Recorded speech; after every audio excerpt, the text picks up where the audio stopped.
This is day 2 of section 7.2, area of a region between two curves. We're still looking at this essential question, how do integrals explain physical quantities? Today's focus is we're going to have the exciting conclusion to example 3, and also the St. Louis Arch question. And then after we get done with that, we're going to specifically look at an example where curves cross, and we're going to look at those dy problems, so that horizontal rectangle. So back to the last part, part C, this is where the calculator is necessary. Parts A and B could be done by hand and have been asked on a no calculator part, but part C definitely needs a calculator. So this part C says we have a horizontal line y equals -2 that splits the region into two parts. So the first thing you should be doing when you read that is to physically draw that on the sketch. So physically draw that section, and it says write but do not evaluate an integral expression for the area of part R below the horizontal line. So notice how I annotated the graph. This is worth a point if you just annotate the graph. I drew the line y equals -2. I shaded in the region below that line. That's what they're referring to. That lets the grader know that you have some knowledge about what's being asked. And so this is where the calculator comes in. We need these points of intersection, and they would not expect you to solve for those algebraically. They would expect you to graph this and do a calc intersect. So that's what we're going to do next here, is to find those 2 points. So we want this region, so we know that this is going to be our lower bound and that's going to be our upper bound. And that's part of the integral expression, right? The write but do not evaluate is grading your setup. So we're going to go ahead and do this on the calculator. And so what we want to do first is to get the functions into the calculator. And we know one of our functions is a trig function, so we want to verify we're in radian mode. And then we go ahead and type in the functions. So that first function is sine of pi x, so sine pi x. And then the second function is that cubic, that's x cubed, get out of the power, minus 4x. And I'm just going to graph that and take a peek and see what we got here. Now what I'm going to do is I see that my picture doesn't match the picture in the test booklet. So I'm going to go ahead and look at the window of my test booklet and get that approximate window here. So 0 and 2 is okay. Our scale should always be 1. Y min, -3, I'm going to make that -4 so I see the whole picture. Y max of 3 is okay. And again, any scales should be 1. And that looks like a better graph. It's looking more like what we see in the test booklet now. Now I need that line at -2. So I'm going to go back into my y equals, and down in y3, I'm going to graph opposite 2 or -2. Careful, you got to use that opposite sign, not the minus sign. So there it is. Then you know that shaded region is right in here. So we're going to go after those points of intersection. So I'm going to do a second calc. So up here, second calc, and I'm going to do an intersect. And I don't need to be on this curve. I need to find the intersection of these two curves. So I'm going to use my arrow down button to get to the red curve. And I'm going to arrow closer to that first intersection.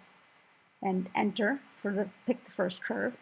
And then I'm going to hit enter again to pick the second curve. And you see that by the little X's on each curve. And now I'm going to get really close to this intersection so that the processing time on my calculator is minimized. And I'm going to hit enter again for my guess. And here's my intersection. And I'm actually going to take these 4 decimals, so 0.539, and I'll call that a 2. And that's going to be my lower bound. And then I'm going to repeat that process to get my upper bound. So I'm going to go back to second calc and intersect, option 5. And now again, I'm on the wrong curve. I don't need that curve, so I'm going to arrow down to the red curve. And notice up here, it's the red curve that's highlighted. And I'm going to arrow over to the right a lot. This doesn't happen quickly, unfortunately. So I keep arrowing and I keep arrowing. Eventually I'm going to get close to that intersection on the right.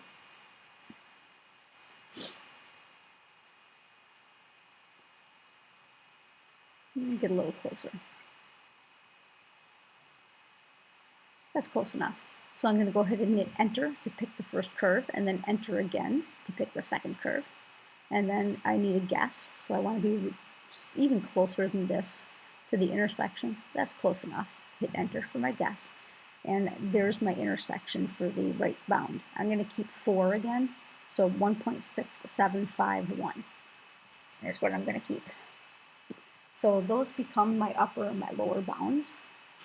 And as I set up now, I just go ahead and I put them right on my drawing. That again tells the grader that you know that you should have calculated the intersections, and you did.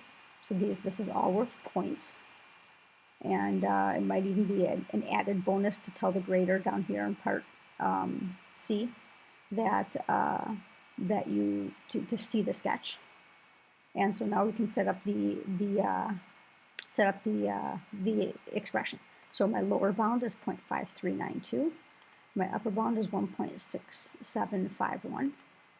And my upper curve is -2.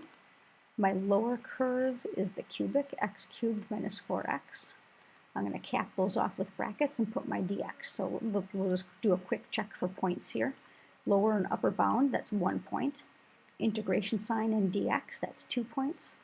Upper curve minus lower curve, that's 3 points. And then the correct brackets also with that last point. So it says write but do not evaluate. So we're done with this part of the question. If the limits were integers, if these happen to be integers, this could be a total no calculator question, just so you know. Back to the arch. So here's the St. Louis arch. And the St. Louis arch, the equation for the catenary that was used to design it is this. It's a hyperbolic cosine, which is something that we don't really study in Calc AP. The arch, though, is as wide as it is tall. That's one of the characteristics of a catenary, and that maximizes the strength in the structure. And so if we calculate the area underneath that catenary, so this whole region, we would calculate it from -315 to +315 because it's symmetrical about its center. And we would integrate that hyperbolic cosine. And when we integrate that hyperbolic cosine, we get a huge number, but the equivalence is that it's 6.763 acres underneath the catenary. So a pretty decent sized area. And just other random trivia. It's got 1,076 stairs, but you can't walk them. They're used only for maintenance, so you have to take this really super awesome tram up to the top. Really kind of an awesome engineering feat. Okay, so the other areas of focus then are curves that intersect. And so if we want to find this region, the green shaded region here, we have to split that into 2 integrals. So when I ask, like, what is the top function, really it depends. Between -1 and 1, the top function is this red function. But between 1 and 2, the top function is the blue function. And then, this other question is kind of, it depends upon your location as well. So, so that shaded region then becomes the sum of 2 integrals. So if we take a look at this first region, then the top function is the red function, the x to the 4th, and the bottom function is the quadratic x squared. So we're going to come up with the area here, and we're not going to solve for the lower and upper bounds. We're just going to read them right off the graph. So the lower bound is -1, the upper bound is 1. So we're stacking rectangles, vertical rectangles, from -1 to 1. And our upper curve is x to the 4th minus 4x squared, minus our lower curve, which is x squared minus 4 dx. So there's the expression for the area. I'm going to simplify that because I can combine some x squared terms here. So we have from -1 to 1, x to the 4th. -4 minus 1 makes -5x squared, and then minus a -4 is +4. So integrating this, x to the 4th the antiderivative, that is x to the 5th over 5, minus 5, and then the antiderivative here is x cubed over 3, plus 4x, and evaluated from -1 to 1. So I can go ahead and substitute in 1 here. So we're going to have 1/5 minus 5 times 1/3 plus 4 times 1. And then I can go ahead and put in -1, so that's going to be -1/5. And minus 5 times -1/3 times 4 times -1. So we have to evaluate this algebraically. So we're back into our fraction mode. So we have 1/5 minus 5/3 plus 4 for that first one. Okay, and then the second one, we have -1/5. And then minus a negative, because this is going to be a negative value. When you cube it, we're going to have plus 5/3. And then this ends up being -4. Okay, so we have to get some common denominators here. It looks like 15 for both sets of brackets. So we're going to think of this as 3/15. We're going to think of this as 25/15, and we're going to think of this as 60/15. So, okay, we'll do the next set of brackets. So this is -3/15 really, 25/15 and 60/15. So, figuring this out, we've got 3 minus 25 plus 60. I'm going to rearrange that. 60 minus 25 is 35, plus 3 is 38 over 15. And then let's redo this one. So this is minus 60 plus 25, that's minus 35. Minus 3 is minus 38 over 15. So the area of this first green region is going to be minus a negative as a positive. We've got 76 over 15. So that's that first region.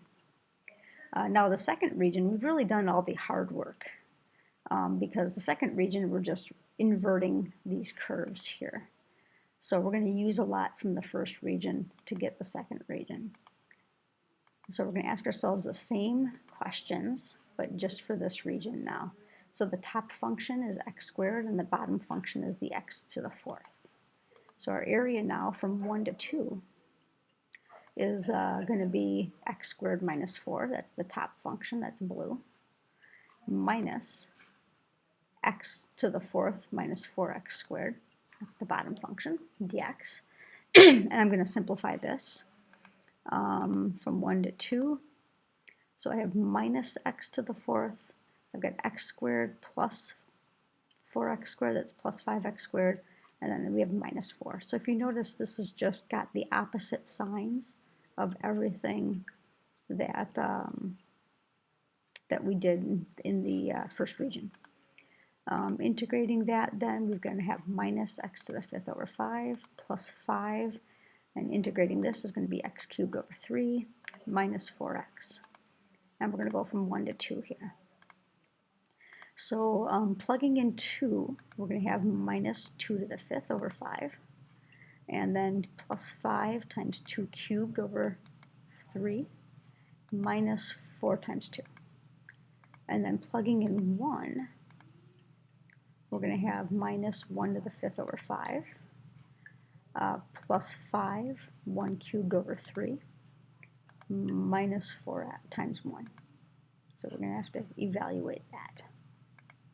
So evaluating here 2 to the 5th, doing the math in my head, that's 32. So we have negative 32 over 5. And then this math, this is 8 times 5, so this is going to be plus 40 over 3. And then this is minus 8. And then this second set of brackets, this is going to be a negative 1/5. This is going to be a positive 5/3 and minus 4. And this should look familiar because we calculated this in the step above. So again, my common denominator is 15. So times 3 would be 96. Times 5 would be 200. Times 15 is 120. And these should look familiar from the last part. I'm glossing over this second section because I'm just going to throw the number in that was back up in the other part of the question. Okay, so doing the math on this, we've got 200 minus 120, that's 80, minus 96, so that's negative 16 over 15, and minus, and then this is where I'm going to grab this answer from above. That, remember, that was negative 38 over 15. And so this is plus 38 minus 16, so that's 22 over 15. So that section is 22 over 15. So adding those two together, we get 98 over 15 for the total area. So now we need to talk about our dy problems. Okay, our dy problems come when we have curves where we can touch the top, and instead of touching the top and the bottom, we touch a left curve and a right curve. And so to draw this representative rectangle here ends up being horizontal. And so we can follow the curves, but instead of following them from left to right, we follow them from bottom to top. And so that creates a horizontal rectangle whose height here is dy. So we're going to stack these from bottom to top. And so, and this is irrelevant. This is what we're talking about today. So instead of top minus bottom, top being the bigger and bottom being the smaller, we have right minus left. Right is the bigger x value and left is the smaller x value. So that means we need to rearrange our equations to be functions in terms of y. So for instance, this enclosed region here, we can do a dx or a dy on this, but the dx is more complicated. We're going to look at it though. So for instance, if we have this curve, it goes from 0 to 4. It's the square root of x. However, as we go from 0 to 4, from 0 to 2, we're between the curve and the black line. And so when we stack rectangles from 0 to 2, we're between the square root of x and 0. And so as we go there, once we get to a value of 2, we transition to this blue curve. And so we would have to use two integrals here to get the area. So we'd have to go from 0 to 2 between the square root of x and 0 to get that region. And then we would have to go from 2 to 4 between the square root of x and x minus 2 to get the value of that region. So if we do this as a dx problem, it takes two integrals and two things to integrate, and then two answers you have to add together, which gets really problematic. It's kind of like the switching curves, the crossing curves question. It becomes really time-consuming. However, if we rotate our rectangles, so instead of vertical, we go horizontal, then if you notice, the left side of the rectangle follows the square root of x, and the right side of the rectangle follows x minus 2 the whole way. So we can scan that entire region, and though the left and the right sides of the rectangles don't ever leave the curves. And so we're going to stack these rectangles instead of vertically, horizontally, and we're going to stack them from a low point of 0 to a high point of 2. And so this becomes our dy problem. So we're just going to do this setup for the dx. So we're not going to solve this because it's complicated, it's time-consuming. But we're going to get the area here. So we're going to integrate from 0 to 2. We're going to get this first section, like we saw in the video. And so that's the square root of x minus 0, which is just the square root of x, times dx. And then we have to add to that from 2 to 4. Top curve is square root of x, so it's this region. Square root of x minus the bottom curve, which is x minus 2, dx. So that expression would get us the area of the region. Lots to integrate, lots to evaluate, lots of time. However, let's look at the dy problem. So the left expression is the smaller expression. In other words, this curve is going to be our smaller x values. And so I need to take this curve and solve it so that for x as an x equals. So if I square both sides, I get y squared equals x. The right expression represents this line, and that has bigger x values. So we're going to take that function y equals x minus 2 and solve it for x. So adding 2 to both sides, we get this. So our two functions are x equals y squared and x equals y plus 2. So now what we can do is we can set up our integral, and we're going to stack these things from a y value of 0 to a y value of 2. And so it's going to be our right curve, which is going to be our y plus 2, minus our left curve, which is going to be y squared. Shoot, that's supposed to be dy. Let me change that. That's confusing.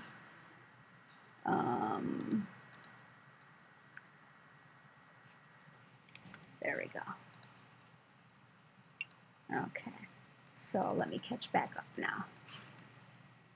There we go. Okay, dy. And so this is much less to integrate. Not only is it less to integrate, but you notice the radicals are gone. So it's an easier integration as well. So the antiderivative of y is y squared over 2. Antiderivative of 2 is 2y. And then minus, and then the antiderivative of y squared is y cubed over 3. And we're going to evaluate that from 0 to 2. So not only did we eliminate the radical, we eliminated 2 integrations, and we now have integrations just from 0 to 2, and whenever we have a bound of 0, that makes the math really easy. So this just got a lot simpler. So plugging in 2, 2 squared is 4 over 2 is 2. 2 times 2 is 4. And then we have 8 over 3, which is 8/3, minus 0. And doing some fraction stuff here, right? This is 6 over 3. This is 12 over 3, so 6 plus 12 is 18, minus 8 is 10/3. So the value of this gray region is 10/3. So if you're in class, we're going to have an anchor chart activity in just a few minutes. But just a quick summary before we jump into that. How do integrals explain physical quantities? We know integration represents accumulation, and we need to follow that 5-step process to find the value of that area, which will always be positive. So if this is class time, we're going to do an anchor chart activity here. You're either going to make a dx or a dy anchor chart. And if you're not in class on the day we make this anchor chart and you want to try to do one of these 2 problems, here are the answers down here. You can check your work. But at this point, you should be able to do day 2 of the homework. And if you would rather try to test out doing a proficiency quiz, you can do that at this time as well.